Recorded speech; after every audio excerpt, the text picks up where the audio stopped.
Good morning and welcome to day 73 on the Pacific Crest Trail. I'm currently walking through the woods on my way to VVR or Vermilion Valley Resort. Woke up about 5, set off just before 6. Had a lovely amount of sleep, got a nice early night, probably somewhere between 7 and 8 I think I was asleep. So woke up a few times, but probably like 9-10 hours of sleep, so feeling nice and refreshed. Started off a little bit cold this morning, nothing too bad, but put on my gloves and puffy. I did not start bold. And yeah, it's been fairly downhill so far, a lot of downhill.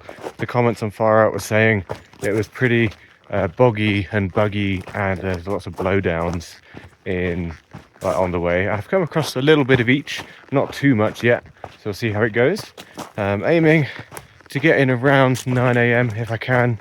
It's about 8 miles total, and then I can rest up. My ankle is still a little bit, like after I twinged it a few days ago, it keeps complaining a little bit, so it'll be good to have effectively 2 days rest, and I'll make sure I do my stretches again.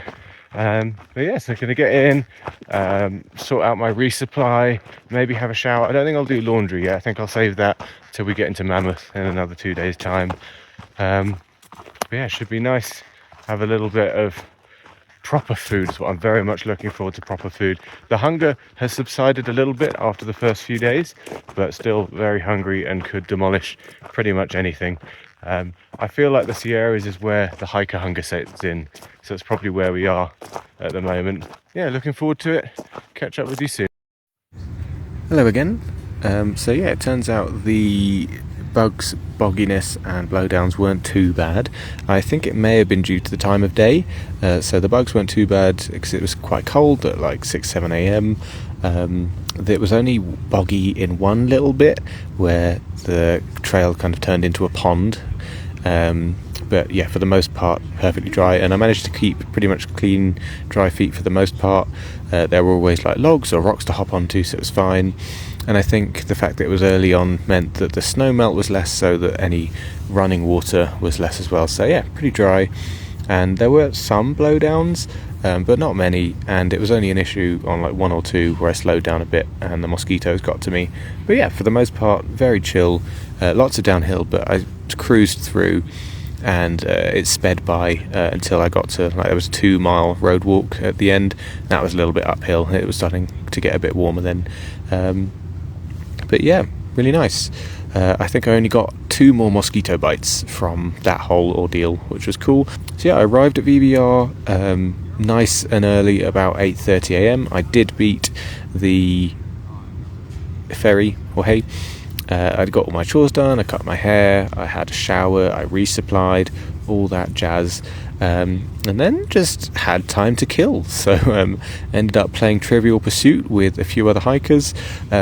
Unfortunately, it was an American version of the game, and so funnily enough, the one American that was playing did way better than anyone else. I think I got 1 question right.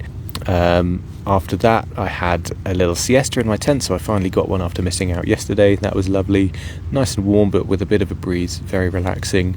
Soon after that, there was someone who'd bought a bunch of ice cream, like full, like 500 milliliter tubs, and I got one. So a lovely bit of trail magic. I got a free tub of ice cream, which I wolfed down, and did not really impact my hunger at all. So that was fun. I got to enjoy an ice cream and that much of it, and it still not filled me up, but that was really nice. And then just waited a few more hours for the others to arrive, and then they did, and it was beautiful, and we hugged. There were lots of hugs. We had dinner together, caught up, shared stories, shared our experiences. I already knew a little bit about how their experiences were just from when I caught up with Jumpscare and Cannonball and the occasional Garmin message I got from Cannonball, but it was really nice just to kind of exchange stories and talk about how we experience different areas. That was lovely. We had a really, really nice evening together, and we watched all of the YouTube videos that I'd made up until this point, so like the last 6 days or so, which was nice. So they got a good little catch up. Though it was a little weird for them to see so many videos without them in it, even though I did talk about them a lot. I digress. My plan is to just go with the flow for the next few days. So next 2 days going into Mammoth, and then soon after that between Mammoth and I think Kennedy Meadows North, Cannonball has organised a trip into Yosemite to go and do Half Dome, so that will be a fun little side quest. I'm not sure exactly what the plan looks like, but I think for this one I'm just going to go with the flow. She's sorted it all, so we're going to go with that plan. I'm going to enjoy it, see how I feel, and then probably mentioned it this evening, but we're probably going to have a sit down chat with everyone. Again, it's funny, the whole social dynamics of everything, but we're really close and we love our group, but I do think the last few days has kind of been a little microcosm for where we're all at, so it'll be nice to talk it through and just see where we're all feeling, or how we're all feeling, and where we want to be with everything. So that'll be good when we get to Mammoth. And yeah, so we're getting the morning ferry tomorrow, which is wonderful. So we'll be able to do it in 2 days, so we'll be in Mammoth in 2 days' time, where we can fully enjoy a zero, get some much needed rest and relaxation after an intense start to the Sierras. So looking forward to that. Yeah, bring it on, and I'll see you tomorrow.